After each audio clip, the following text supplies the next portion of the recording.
Magic is what happens when peace is near. Hi everyone, and welcome to Season 8 of Enlightened Conversations. This season we're diving into all things 7D consciousness, what it is, what it isn't, and how it shows up in our everyday life. I'll also be sharing concepts from my new book, Pieces of Science, towards a unified peace theory, as we explore the fascinating overlaps between spirituality, human behaviour, consciousness, and how we can integrate more peace into our lives. So, without further ado, let's dive in. Together we are clear. Hey everybody, it's Michelle Lightworker here, and welcome to episode 8 of Enlightened Conversations, Relationships in a 7D World. Today I'm joined by our regular panel, Karen Roberts, Chris Childs, Sathiavanni, Leanne Barefoot Medium, and Willow Roberts, as we explore one of the greatest classrooms for consciousness of all time, our relationships, of course. We'll discuss how the people in our lives mirror aspects of ourselves, how presence can transform connection, the role of healthy boundaries, and how we can navigate conflict and triggers with greater awareness. And most importantly, we'll explore practical ways that we can integrate a lot of these insights we're learning today into our everyday lives, and that will improve our connection, and it'll be also a great pathway for our own personal growth and healing and deeper understanding of our connection between ourselves and the greater field as well. So let's begin. First up, our first question that we asked all our panel was, how do relationships serve as a mirror for consciousness? And first up, we have Willow Roberts to give her interpretation of the answer to that question. Take it away, Linda. Okay, so in the course, and I'm not spruiking my course, but in the Manifestation Flowchart course, one of the biggest modules in there is the relationship module, because we have a relationship with everything. So whatever we have a relationship with our partner, our kids, our friends, money, career, everything. Shops, you walk into a shop and you have a communication every day with the same person that makes you coffee. Whatever your relationships are is a really good mirror to how you are on your manifesting journey. So when you get to a point of me being a reflector, I'm very cautious nowadays. I want quality, not quantity. I really want to be around people that don't want something from me, because I've been around so many people that have taken, and I've allowed that to happen. So that's been part of my spiritual journey. So I've looked at every part of my relationships with everything, and it just is so important. And your relationship with yourself is first and foremost. So when we develop spiritually, then we are working on ourselves, but we still are unpacking stuff. We never stop learning about ourselves, but relationships and spirituality, it all blends in, because your vibrational frequency and your energy matches what's coming in. So if you don't have a good relationship with money, if you complain about your bills or complain about your money or in that scarcity, that's the relationship that you're going to have with your money. And I constantly work on all of this stuff every day for me. Whatever comes up, I will finish this and I'll be thinking in my head, I give back to you, that is yours with love and light, and I take back from you, that is mine with love and light. And then I'll get off and go, okay, right, Creator, I said this about money, and is there anywhere in me that I need to release that? It'll just be something that you'll hear, that'll stand out, and you'll go, that triggered me. Yeah, I think sometimes, Linda, we tend to think about relationships as between ourselves and just one other person. But what I'm hearing you say is everything's a reflection for us or a catalyst for us to be able to go, what can I improve on? And I think that that's a really great way to look at life and be in the world, because we're continually improving ourselves and continually taking responsibility. And I think that's awesome. Now let's hear from Leanne. Oh, I love that question.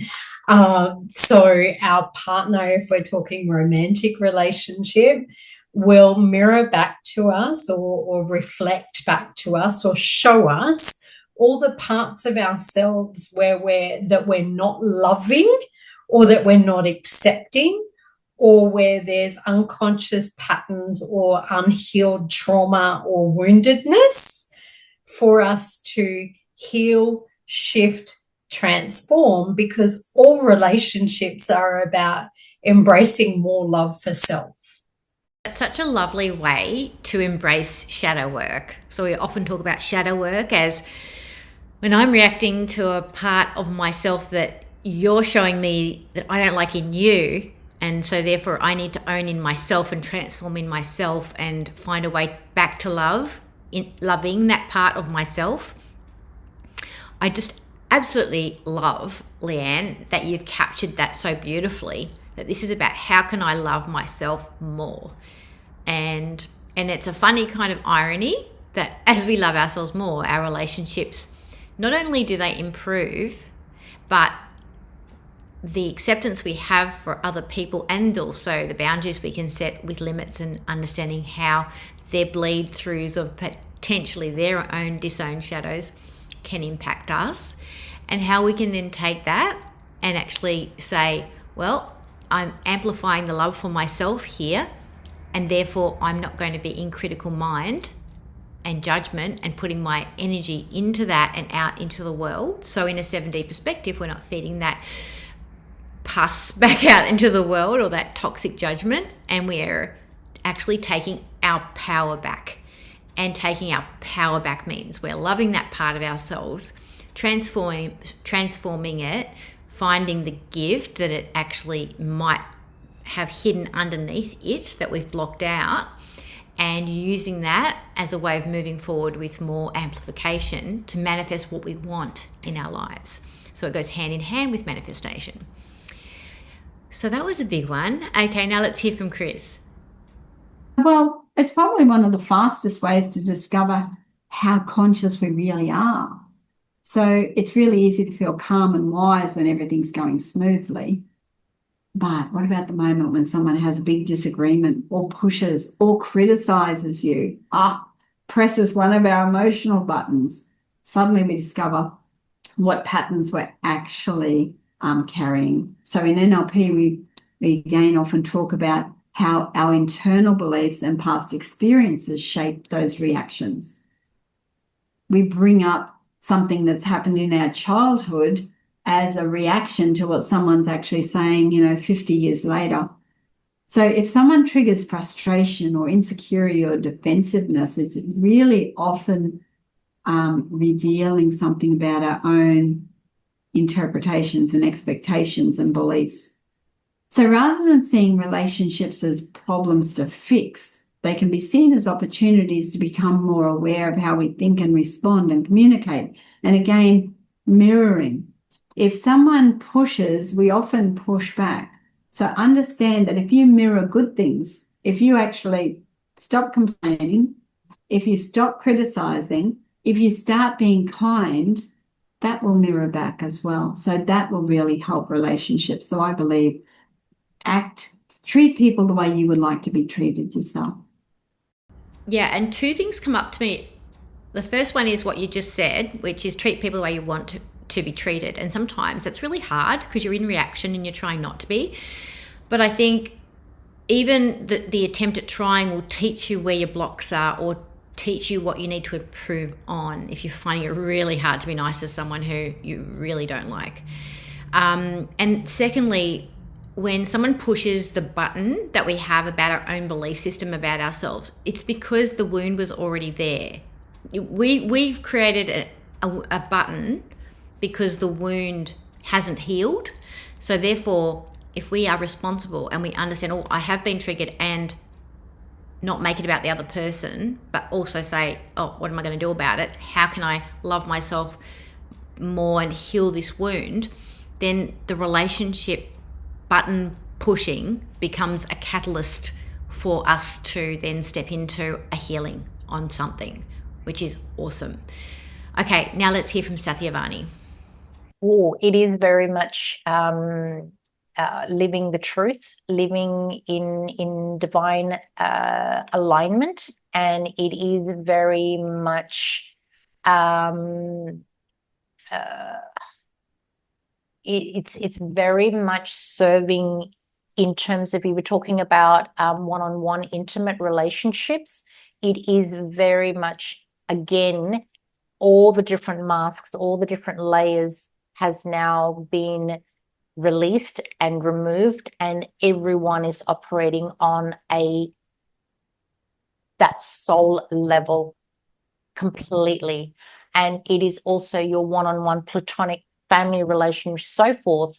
It is very much living in that truth as one. So on the higher consciousness, and there is that, and it facilitates also any intergenerational traumas, all of that. It's like everything becomes unchained and it flows on. Even those who are in spirit, it has that effect. It's like, okay, now the chains have come undone now. So it's not just that stopping from a space of, oh yeah, okay, you know, Nana and everybody's in spirit, it's not going to affect them, but it's going to be unchained from here. No, it has that effect all the way back to the day dot. Yes, and you bring a really good point here, Sathiavanni, about clearing our lineage as we heal in our current relationship, which whatever it is. It could be with your daughter, it could be with your husband, it could be with your auntie, it could be with your grandmother, it could be with someone who's passed over. But if you do your own healing and that relationship has become a catalyst for that, we actually do, I believe, pass on the best inheritance we can possibly pass on to our children, which is a nice, clear, de-traumatized, peaceful line. And science backs this up with DNA. DNA cells, they switch on and they switch off different hormones and different things inside the DNA that create more peace, that create less like a poverty consciousness or malnourishment, that don't lead to obesity. Like lots of studies now on how this actually practically works in science. But just even on that emotional level, it's such a gift to clear your own stuff for the relationships that will be there when you're not in physical form anymore, for those beings that are born, which is amazing. Another amazing insight. Thank you, Sathiavanni. And now we're moving on to Karen Andrews Roberts about how relationships serve as a mirror for consciousness. Well, relationships show us really where we're at, within our own self. They're a mirror of exactly where we are at, what we're feeling, what we're experiencing. People will mirror it back to us. And so if we're wanting to change what we're seeing being mirrored to us in relationships, again, it comes back to us. We need to change what's going on within ourselves, and then we will see different things mirrored in relationships.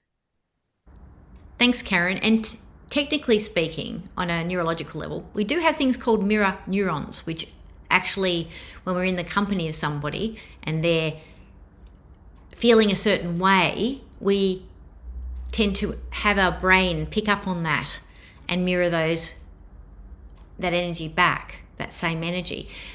We can actually become instigative and intentional about the mood that we want to create by owning our feelings and our sovereignty around that more.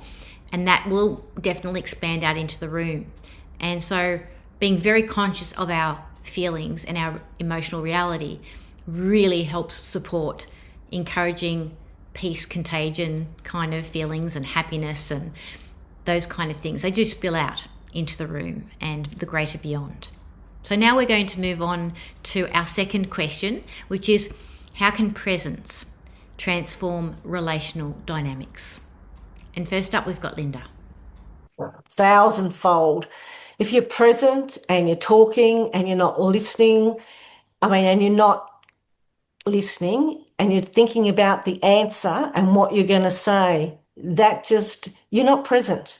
You're thinking about what you're going to say, how you need to stick up for yourself, what your idea and your point of that. But when you stay present and in the moment, that's when you see the magic in the ordinary. That's when your relationships connect. That's when you know that you have that depth of relationship with somebody, because they're listening to you and intently as much as you are listening to them. And it is the presence. Listening is underrated. That is for sure.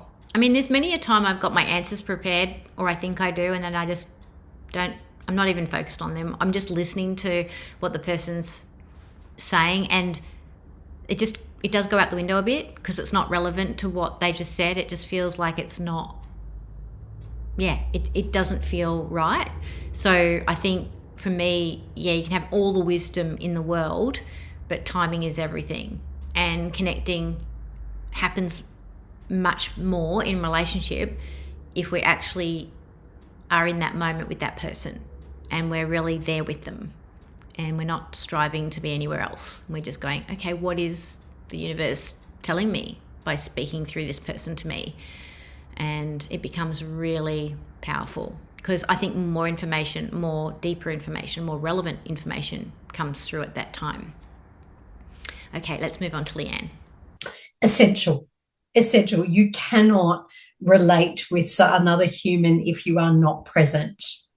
What you're doing is relating with your own consciousness because you're not present to what they're saying, or you may be listening to respond rather than, or reacting rather than listening to understand. There's a very huge difference, particularly if you're in dynamics that are unhealthy, toxic, or conflictive. Presence is absolutely necessary. And if you're triggered in amongst it, you're not going to be present in that moment. You will have been taken back to your woundedness, whatever time, space, and reality that was. And so you become, for example, your 8-year-old child, and you're communicating from that space, not from your present moment. So take a break. Yeah, it's all well and good to be present, right? But if we're triggered, being present also means we are acknowledging that we've been triggered and we can't hold a beautiful container or space or peace for however the other person's feeling at that moment, that we might be stretched a bit thin and we might feel like we just need to hold that container for ourselves. And so it becomes a really beautiful honesty thing in relationship where people gain more trust with you if you're actually able to say, you know what, I'm just not up for this just at the second, but you're really important to me and you're so important to me that I just need to take this time to myself so that I can be fully present for you. But something's just come up in me and I just feel like I really need to deal with that right now. But can we put pause on this and I'll give you a time frame with which I'll get back to you and let you know where I'm at. And I think that's really respectful and it builds trust and it builds authenticity in relationship as well. And it brings genuine concern, connection and love into the relationship. Okay, let's hear from Chris on presence in relationship. Well, presence really changes everything in a conversation. When someone's truly present, they're actually listening to understand, so active listening. Love that. When you're listening to understand instead of listening to reply, most misunderstandings happen because people are already preparing their argument or their response while the other person's still talking. So you're just doing some mind reading, and often you will take people out of context completely because of what you assume they're saying. So if you're present, that all slows down and it allows someone to notice tone and emotion and intention and even eye movements. Because in any communication, your actual words are only 7% of the conversation. 38% is the intonation of what you're saying. And the other, 40 odd percent, when you look at that, that's all about body language. Like, oh, I really enjoyed that dinner. And yet that's interesting. Whereas, you can say that's really interesting. So it's interesting how tonality and body language can really change the perspective. And when people feel genuinely listened to, they often become much more open to listening in return as well. Yeah, thanks, Chris. For those of you who couldn't see Chris when she was saying, I really enjoyed that dinner, and not nodding her head but shaking it back and forward like a no. I'll let you know that because, body language is huge. And I remember attending an Alan Peace talk where he's the body language expert at one of Chris's functions, one of her wealth retreats, and it was fantastic. I absolutely loved it. So funny to watch how incredible, once you actually understand and you can pick up the cues from someone's body language, it makes presence really a big deal different. Like, you're really paying attention, not just to what they're saying, but maybe how they're feeling in their voice, like the tonality, like Chris said, and also their whole body and how they're moving at the same time. It's fascinating. Highly recommend reading up on body language for encouraging you to be more present to what's actually happening. And in that way, we can actually genuinely bring that up and say, hey, I've noticed you said you loved the dinner, but you're kind of shaking your head. Are you sure you loved the dinner? If not, it's cool. I can make something else. And, you can become more of do a bit of a gentle confront on things like that, those incongruencies. All right, let's move on to Sathiavanni. 7D is very much, again, if 7, it is frequency. It's that vibration, like music. How do you feel when you're listening to,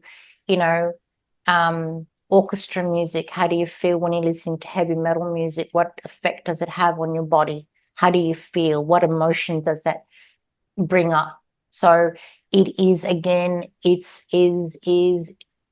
will bring harmony to relationships. But even if there is one who is already operating on that in that 7D vibration consciousness, and the other may not be at that present moment, the trigger won't be so severe. Why? Because you're coming from a very pure, loving space. That vibration is what's going to be felt. So it's not going to come in from a form of attack. It's going to come from the form of love still. Okay? So it's very gentle energy, really gentle, and it facilitates the other to want to learn, want to do the inner work, wants to explore, wants to understand. That is the key factor. So, and as the saying goes also, is like the universe doesn't respond to thought, the universe responds to feeling. So that's where it's going to have an incredible positive effect for humanity. And coming from that higher vibration of one of the stabilizers that we talk about for peace, in Pieces of Science, love. Love is an amplifier. And in that holding space, you can only really love someone up to the level you have loved and accepted yourself. But when you're in that 7D conscious framework and you're even in that for 5 minutes, that ability to just hold that space for someone, you're actually suspending judgment. And so by doing that, it does, I believe, create a buffer of some like remedy, soothingness, etheric juices. There's something that happens that does help for a person who is triggered to be a little bit more soothed. So I agree with that, and bring more peace into their nervous system just from the holding of the space. So it can be very, very, very powerful. We do talk about that in Pieces of Science as under that banner of holding space, that when we practice love, that is the amplifier for peace in that situation. Let's hear from Karen. Well, presence is, I feel it's a really beautiful gift that we bring to ourselves. First of all, being present with ourselves in any moment is such a gift. I think time is so precious and life gets so busy and full. Being able to be really present with ourselves means that we're then more present with others. We connect more deeply. We listen to hear with other people. So presence completely transforms and elevates relationships. I know it's simple, everybody, but listen to hear. It's really beautiful, isn't it? I mean, not listen to, or if I listen to them, they'll listen to me, or if they listen to them, then I can get this thing from them, or they'll give me this thing, or no, just listen to hear. And when you hear what a person is saying, you'll often find that, again, in this 7D consciousness framework, the universe is speaking to you, and it's telling you what you need to hear. All right, let's move on to our next question, which is, how do conscious boundaries support healthy connections? First up, we've got Linda. I really had a thing. I didn't like the word boundaries because to me it's a fence, and I like the connectedness. But I do know that I should have had better boundaries. Control Alt Delete this, but we'll work on that later. A lot of times in my life, but now I trust the Creator to only bring me in what I need. So I now allow everything to just unfold, because if I'm not meant to do something, it won't show up. If I'm not meant to talk to somebody, they won't ask. And as the reflector, and part of manifesting too is like going, instead of seeking and going out and trying to hustle, you've got to come back into that feminine energy to be able to receive. And so it's the sitting back and allowing it to happen brings everything else in quicker. Yeah, I think sometimes, Linda, limit setting can be almost a sabotage, you know? It's great to have boundaries and limits with inappropriate behavior and with our energy so we don't wear ourselves out and all those kind of things. But I think also it's good to be mindful of what barriers we might be putting up that stop us from learning the lessons we need to learn in order to manifest what we really want. So I can appreciate what you're saying there. Let's hear from Leanne. Conscious boundaries and in relationships are absolutely essential. And boundaries are not just about protecting, and that's what a lot of people think. They're about protection and connection. Here's what I find uncomfortable, and here's what I require. So there's two parts to boundaries. So if you're establishing a boundary, you need to know what it is that makes you uncomfortable, and then what need it is that you're not having met, to be able to ask your partner and communicate with your partner or whoever that might be for that need to be met. So it might be, I require, you're not present right now. Let me know when there's a good time for us to have this conversation, and we'll come back to it. Or I'm not present right now. I'm going to go for a walk and I'll come back in half an hour. Then can we sit down and communicate? So it has both of those elements. I love how you've connected limit setting with learning about yourself and what you need. That's beautiful. Sometimes we just think, stop.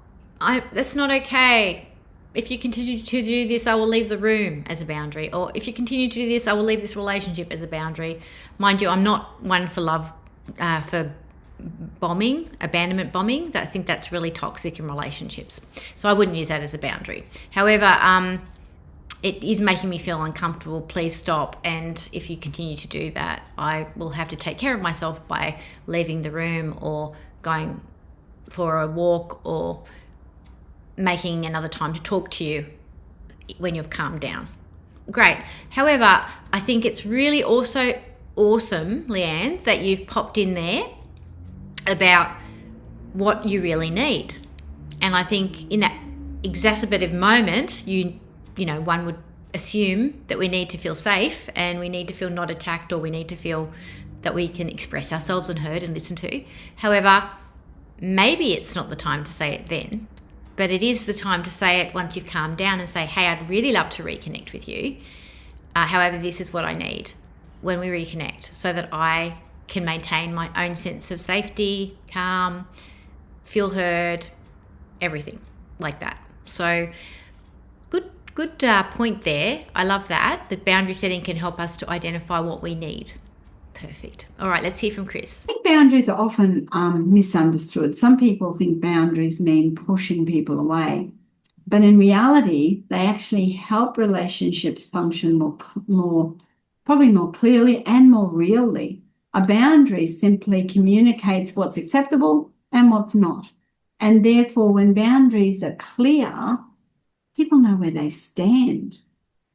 In NLP, we often explore personal values and identity because those really influence the boundaries someone needs. If a person constantly ignores their own limits in order to keep everyone happy, for example, resentment usually builds. And when resentment builds, it all falls apart fairly quickly because you can't, if you're not acting authentically, you can't act as if you're someone else for a long time. It will all fall apart. And then suddenly your partner says, who are you? That's not the person I married. Like you used to be like that. And it's because we may have been living in a shell. So actually, you can actually strengthen relationships by being authentic, by being real, and by putting up your boundaries of what you will and won't accept. Oh, yeah, I like how you've included this authenticity and this value system with wearing masks and it being exhausting. So when we become a bit more aligned with our own values and we also encourage ourselves to drop the mask and show who we really are and be more connected to our environment, I think what happens then is we then feel more comfortable around people that are in line with our values and accept who we are. So I really love that direction that you've gone there with that, Chris. Let's now hear from Sathiavanni. How it does is it provides mutual respect. Again, it is very much that yin and yang energy, that flow effect. It's by having that healthy boundaries, and it is coming from a space of mutual love and respect, it further elevates. Why? Again, it's coming from the higher love vibration as well, higher pure, that equal feel. So there's no hierarchy at all. 7D is all about where hierarchy is just gone out the window. Everything is just one, simple. It's like, for example, if you put, if you go to an animal shelter and there's a Cocker Spaniel and there's a German Shepherd, they don't see each other as being different. They just sense each other's energy and sense that they are just beings. They don't see the differences. So that's the best analogy I can give you. Okay? We're all going to have fun. We're all going to chase sticks and have fun. That's it. It's a bit like that. I'm still laughing about chasing sticks. I love that, Sathiavanni.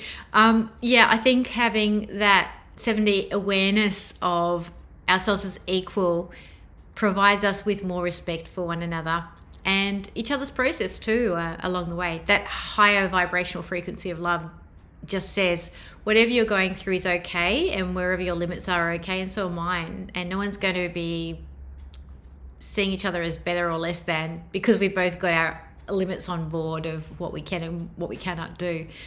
I'm sure dogs don't judge each other for how fast they go get the stick or don't. They just go play and have fun. It's a little bit like that too sometimes on the 7D plane, is that it is a bit more playful and a bit more light and a bit more fun and a bit more a lot less judgy and much more accepting of the field, and not just talking about the grassy fields that we throw sticks in, but it's a good analogy anyway. All right, so let's hear from Karen. Well, if we don't have conscious boundaries, our boundaries are unconscious and possibly not at all. They don't exist. So conscious boundaries, they're, again, a really beautiful gift we're giving ourselves. We're being very conscious about something that feels okay or doesn't feel okay, what we choose to engage in or not engage in. So conscious boundaries are very, very important. Yeah, I think if we look at boundaries as a way of honouring ourselves, it's just a delicious way of thinking about boundaries. And I think boundaries are also about, I think I might have mentioned this before, but about saying yes to things, not just no to things. And saying yes to things is important in life because you're showing up to the universe and saying, I accept this and I'm allowing it in. And my boundary is open wide to this yes. So that's all I'm going to say about that. Practice saying yes more too. Okay, so the fourth question is, how can we use 7D awareness to navigate conflict or triggers? Let's hear from Linda first up.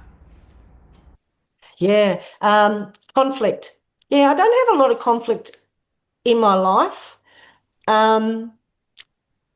If I do, or if I'm bothered by something, I go straight up to the Creator on the 7th plane. Where is that in me? I've been like that all my life, though. Even before I was on my spiritual path, well, I was sort of just on it. Holly would even come home from school and say, this happened, and I'd say to her, and what did you do? So I've always, and now knowing as I'm the reflector, but knowing that there's two sides to everything, and just coming at it and going, okay, well, where is that in me? Where have I felt like that before? Where is that? See, this is Mercury retrograde stuff too, where somebody new might show up, but they might be a reflection of something that you've had happen in the past. So that's a block and a pattern that you've got to release. So it's all going up to the Creator on the 7th plane and going, where can I release that? Where is that in me? Where has the pattern been? And it might be a past life. You know, one of the biggest past lives theatre session that I had before I was certified years ago, Louise did one on me, and it was about the authority figures in a church in like Christian crusade times. And I had this vivid dream and this fear that came up with that, and she cleared it. So, yeah, it can come from anywhere, you know, but you've got to find out where it is in you. I think it's really easy when there's conflict to look at the other person's behaviour, and I think it's easy to get lost in their behaviour. And I even think about that in a greater... Oh, I don't know if you heard all that, but that was pretty loud. And maybe that's how we feel sometimes about the world. You know, we can feel about that in the greater awareness of the greater world too and get caught up in that. But I think 7D awareness always brings it back to myself and how am I feeding that to heal if I'm unhealed myself. And so I think what Linda was saying about looking at what in me needs to change or what in me needs to release or what in me needs to heal, and taking that to Creator to get that support, or taking that to your high self, or however you do your healing is super important. Okay, now let's hear from Leanne. Coming back to self, coming back to any emotion, and I'm going to go this way, any woundedness or unhealed parts of ourselves often have an emotion attached to them that is not acknowledged, not accepted, in order to move through it and integrate a different emotion. So we can use conscious awareness, our wisdom, our intuition, our higher self, whatever we want to call it, to support us in knowing an emotion has come up within us. It's not your partner making you feel that. It is your emotion. own it, take responsibility, and be accountable for that emotion within you, and then take the action to heal it. Yeah, and it's sometimes it's old, like it might be from another timeline, or it might be from another lifetime, or it might be from a previous moment in time in this lifetime when you were young. And wherever it's coming from, the emotion's equal. You know, wherever the actual origin is, the emotion is equal. So it's about being able to have, I believe, a conversation and an acceptance and a love for whatever that wounded part is feeling, whatever form they take, to tell you what they feel and what caused it and what they now need, and to be able to support them and to love them and to set boundaries to help to make them feel safe and to provide what they need and find ways to do that and take steps in your daily life in action to do that, so that they can heal properly, not just a band-aid, and to be able to get to the root of it, the root of the belief, rewrite the belief. And that often means that we're in an evolving healing moment as well with that part, because they might not know what they want to believe, but they might know what they don't want to believe, or they might know what they believe and know it doesn't feel great. So we can support them only when we are allowing ourselves to fully immerse ourselves in a place in ourselves that can support them, which is that higher self, 7D awareness, support from spiritual realms, and those kind of things, wherever we connect and however we connect with our 7D awareness. There's no blanket way to do it, but that's definitely in relationship what's going on when you're feeling, oh, I'm triggered, and you've got an emotion about it, like Leanne was saying. So now let's move on to Chris. Well, conflict usually escalates when people react automatically. So when someone says something and we interpret it a certain way, usually from our own experience, beliefs, self-beliefs, negative beliefs, the whole lot, we often react to mind reading what they really meant as well. So we interpret it in a certain way, and the emotional reaction follows immediately. So 7D awareness introduces a pause. And in that process, instead of assuming that the first interpretation was correct, you can actually ask a question. So what else is going on here? Or am I reacting to the present moment or something older? Or what's happening in their world to make them say this type of thing? So in NLP, we really explore the meaning of what they're saying and what's created internally. And when someone realizes that they've interpreted a situation a particular way, they actually gain the ability to reinterpret it. So that shift alone can often reduce a surprising amount of conflict. That's so true, Chris. I actually wrote a song about it, so I'm going to play a little bit for us all so we can have a little dance break. It's subtle, it's small, but it changes it all. In the pause, everything can shift. In the pause, we don't have to react. In the space between what we feel and what we do, something real can come through. Hope you enjoyed that. Now let's hear from Sathiavanni. Again, how when you're on that level, how it works is that there's an automatic feeling of, hang on a minute, how would I feel if I said that? How would I feel if I did that? Again, it's like the energy is there's a reciprocity of the energy flows. So it's like the saying, the cause and effect, every action has an equal or opposite reaction. So it has that same kind of flow. So it goes back to the individual again, and that's how it will support and help relationships heal and grow together and elevate together and bring the best out in each other. in whichever way that relationship is meant to grow and evolve, because it comes back to oneself again. So it's like that feeling just keeps flowing back and forth, back and forth, back and forth. Okay. Yeah, I think if two people are mindful of their own stuff in relationship, it becomes a lot more easy to navigate, and there's a lot less conflict because we're actually able to go, oh, that triggered me, and we're just more interested in each other rather than reacting to each other. So there's this different energy around not being perfect and not having done everything right, and self-improvement and self-growth, and it becomes much more of a, your behavior has influenced me, but I'm growing, so therefore, and then my growth then reinforces your growth, and then that reinforces my growth, and then there's this whole thing that Sathiavanni is talking about elevating each other and bringing out the best in each other. And I think we do look for that in 7D consciousness. We look for what's aligning rather than what's not aligning. So we're actually focused more on what's aligning and not looking at what's not aligning as our business per se, but as just a work in progress. So yeah, I like that, Sathiavanni. That's awesome. Now let's hear from Karen. I think we can use 7D awareness just so beautifully to navigate, triggers and conflict.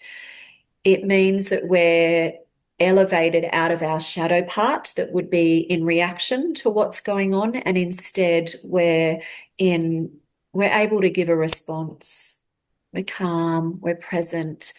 We probably have more of an awareness of the other person as well. 7D consciousness allows that witnessing of everything that's happening in a moment. The 7D consciousness, yes, is very helpful for helping us be a witness to another person's process rather than a victim to another person's process, or feel like we're a victim to another person's process. And like Linda was saying earlier, when her daughter Holly came home and she said something, and then Linda would say, well, what did you do? I don't think that's about victim blaming. I think that's more about considering that there are two sides and considering that there is a story going on. And I think when we're sitting more in 7D consciousness, we're actually able to witness the story of another person without making it our story, and hold space better, and also then be able to go back and reflect about it later and say, is there anything in that for me? So that there's always something to learn from it. Or, wow, I'm really glad I've come so far. Even that is a great thing, like celebrating it. So now let's move on to our last question. And our last question is, what daily practices support relational integration and growth? Now, first up is Linda. In my book, The 7 Eighths of Me, This Tale of a Spiritual Adventurer, I think I've got in there, if you've got a partner or friend or someone you live with, say 5 things each day that you're grateful for one another.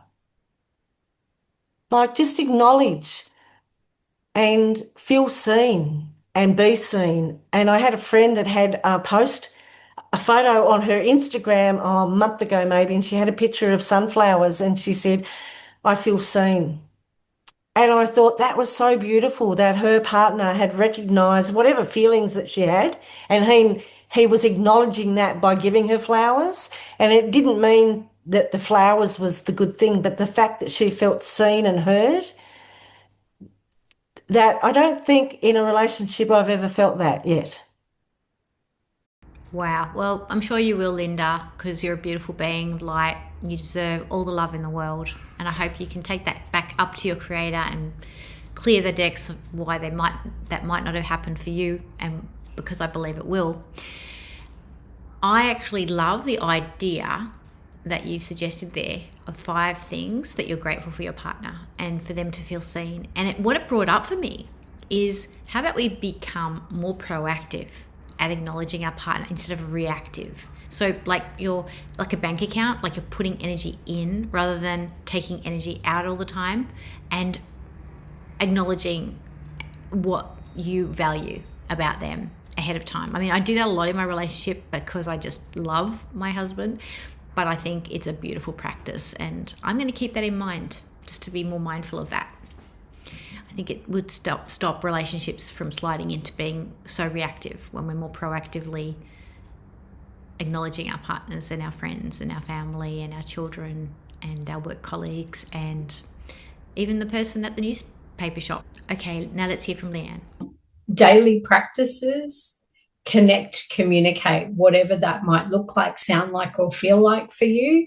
Know what your love language is. If it's words, then communicate that, or, tell your partner that you love them, you appreciate them, look at their strengths. And again, coming from that strength perspective, don't tell them what's wrong with them. If their love language is words, it's automatically going to disconnect you. So connect in whatever way that works for you. Words, physical touch, gifts, words of affirmation or acts of service, whatever that might be. And know what your partner's is so that you can also give that. So it's about giving and receiving in order to connect with each other, and honoring how they work in the world, whether it's what you agree with or not. It's like speaking two different languages. So daily practices of learning each other's languages and how to communicate that and speak that through our actions. Love is an action. And learning your own love language, because you might not know what your own love language is. You might think it's words of affirmation, but realize actually occasionally I like a little present. So be mindful that it might be an evolving thing for you, or it might be set in concrete, but it's a journey. So enjoy it. Let's hear from Chris. A few simple habits again make a big difference. One is developing the habit of curiosity in conversations. Instead of assuming you know what someone means, ask for clarification, listen with intent. And another is taking a moment to reflect over challenging interactions. Ask yourself what triggered the reaction and what belief might have been involved. And finally, probably remember that appreciation is incredibly powerful in relationships. People often focus on what's going wrong and forget to actually acknowledge what's going well. So a small expression of, example, appreciation can shift the tone of a relationship really quickly, because relationship grows when awareness and communication and respect are really practiced consistently over time. I always say to people, if you can do 3 things every day, if you can think 3 really nice things about the person, if you can say 3 really nice things to the person, and do 3 really nice things for the person, and when they do anything wrong, zip it, and when they do anything right, praise it, you're going to have a marriage that lasts forever. Oh, I like how you've brought in the thinking and the practical, and also the saying as well. That's awesome, Chris. I don't know if I could zip it with the whole, if I don't like something, but I can certainly say it in a pleasant and motivational way. And for me, that works for me. All right, let's hear from Sathiavanni. Daily practices is very much and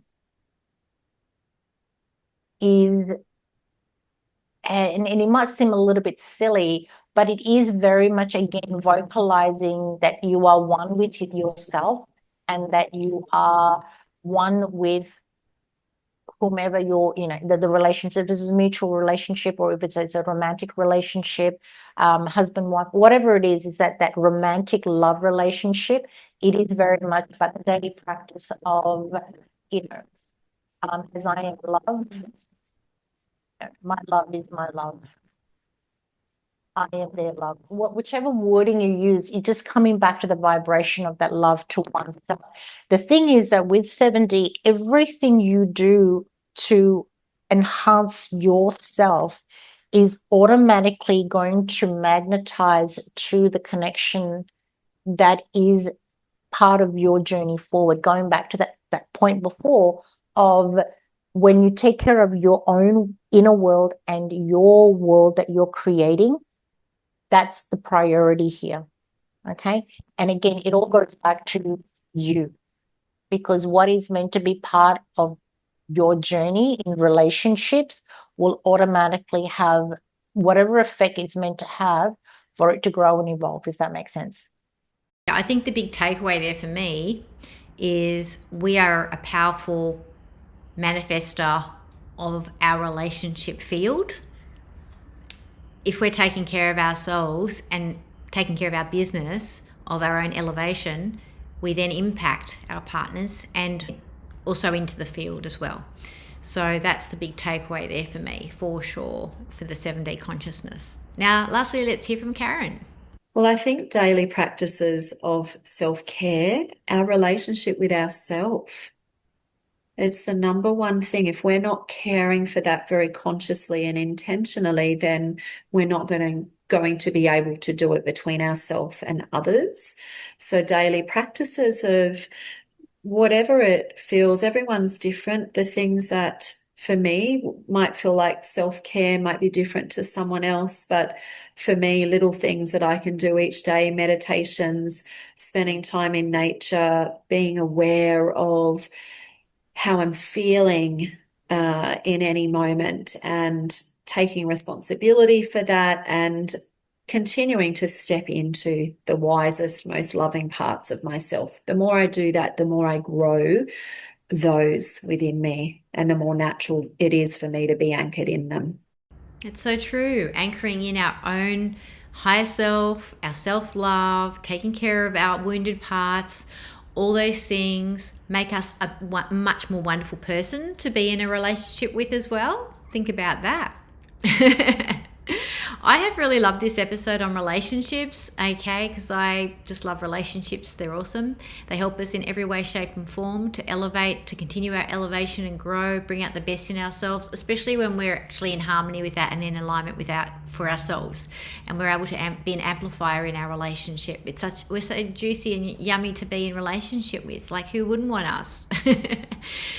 And so thank you for joining us for this episode. And we hope that you've gotten insights and offerings here that might be powerful mirrors for you in your relationship and in yourself. And as always, we remember that every interaction is an opportunity to practice our presence, our compassion, and our conscious choice, pretty much. Hey, so next week we'll be exploring the power of process, creation in 7D consciousness. And together we're going to discuss what happens when we shift our attention from outcomes and achievements to the creative process.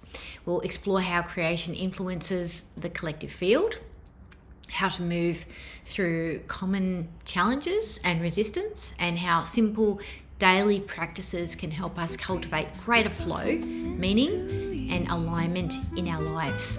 And until then, please be gentle with yourself, stay curious, and keep showing up for the process of becoming, because you're worth it. Big love, everybody. Peace in and out.